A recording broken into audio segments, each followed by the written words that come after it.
Yeah. Yeah. Well, hi everyone. Get that to stop shaking.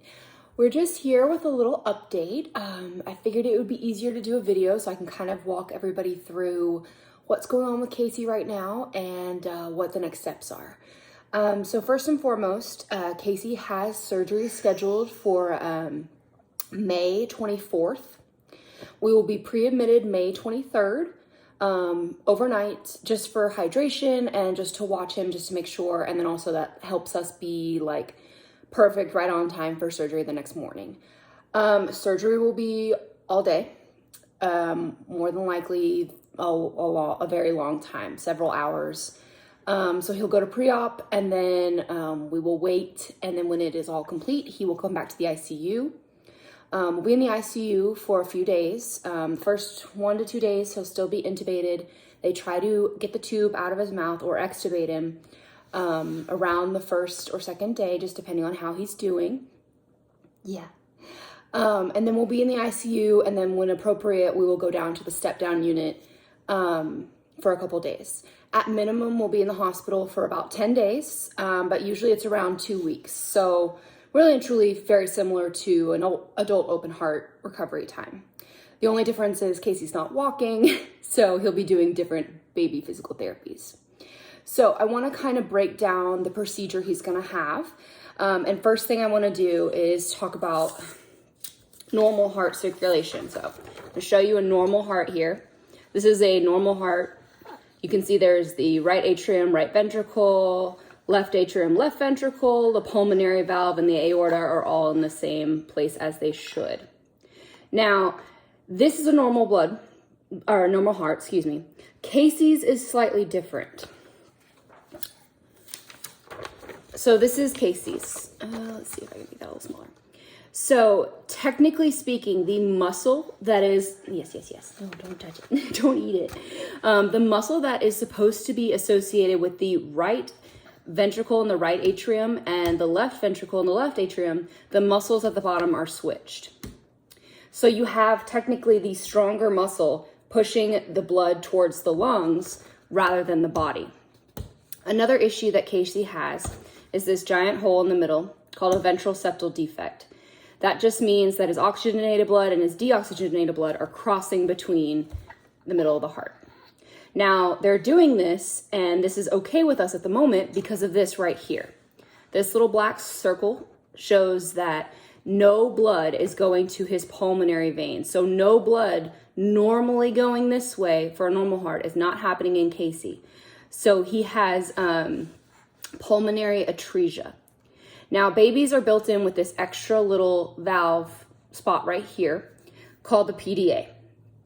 So we have currently about 3 stents in Casey's heart. They all exist right up here to hold this open so blood, the mixed blood that's only going through the aorta, can get to the lungs at this time. Now that's just a temporary solution. As he grows, as you grow, these stents will just keep they'll need to be getting like dilated, they need to get bigger. And so that's already happened once for us. But now it's kind of like that's just a patch. So the only thing that we can do moving forward is really surgery to try to give Casey the best opportunity. So this is Casey's heart right now. What our plan for surgery is quite complex. He has several options for surgery because his heart muscles and his valves are so strong. Yeah, there's baby Casey. And we are truly actually a little bit lucky with this regard because a lot of babies don't have options. They only have a slim chance for, one surgery or something like that. So with Casey having the best muscle tone and the best valves possible, we're going for a full anatomical repair. What that means is that they are going to basically reroute the whole heart, so that the right ventricle will actually connect with the right atrium and the left ventricle will actually connect with the left ventricle. They're going to build a conduit or like a fake artery or vein to bypass this occlusion to be able to bring blood to the lungs, and they'll close up this hole. Now, what that means for Casey is it's probably going to be almost like a bypass situation. Like they're going to have to go in through the heart and around the heart to make these changes. Thank you, my little hairstylist. This surgery is very complex, but Chris and I agree that it gives Casey the best opportunity to have a normal heart, and it gives him the best opportunity to use what he has. Issues with Casey's heart surgeries, though. So these heart surgeries are very rare, we'll say.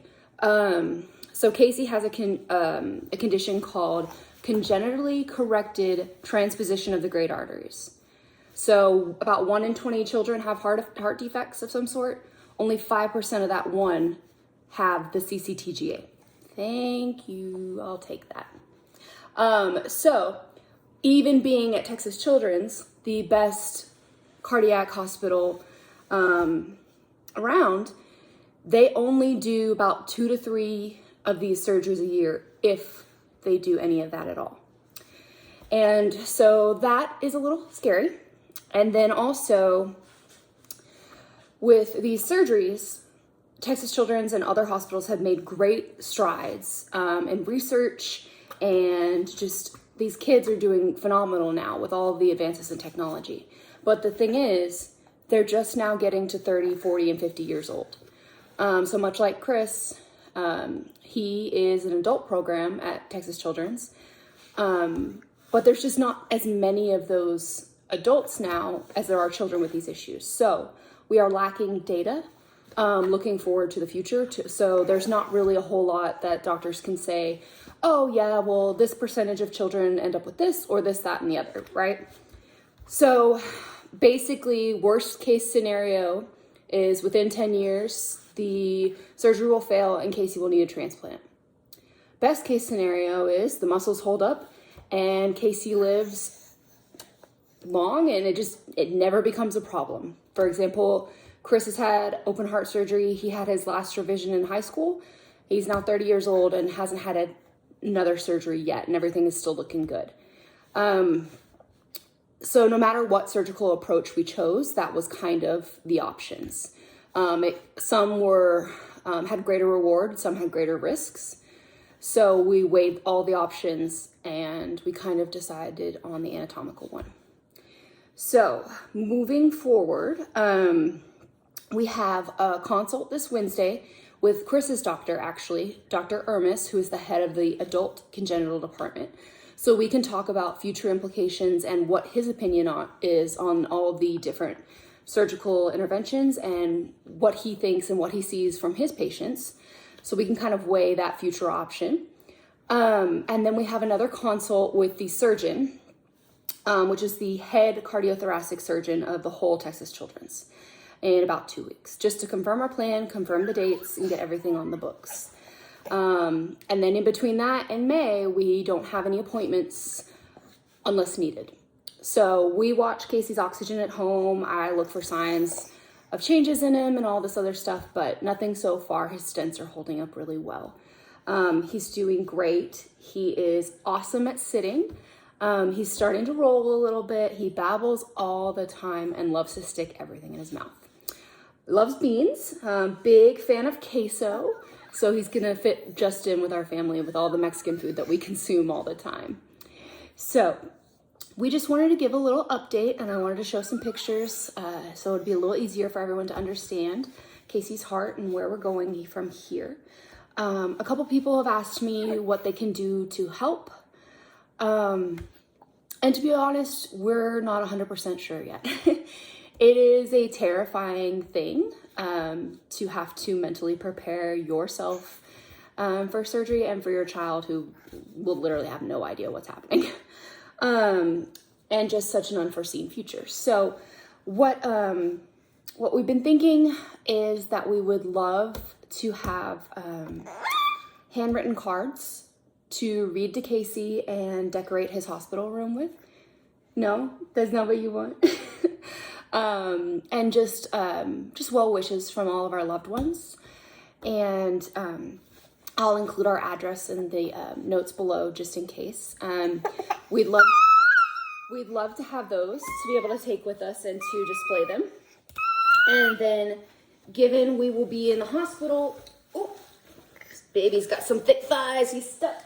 But given we'll be in the hospital for at least 10 days, the Texas Medical Center has upped their parking garage prices. So if anybody wants to or feels compelled, a Visa gift card or anything like that could help us pay for parking and or lunch and food when we're in the medical center. But other than that, just thoughts, prayers, and just kind of keeping us in mind would be great. Again, I'll give y'all an update if I hear anything else from the surgeon or from Dr. Ermis, Chris's doctor. But we love you all, and Casey loves iPads. But we're gonna go to nap time right now, but I wanted to give everybody a heads up and let them know the plan. And thank you guys for just always being there for us. We love y'all. Bye. Say bye.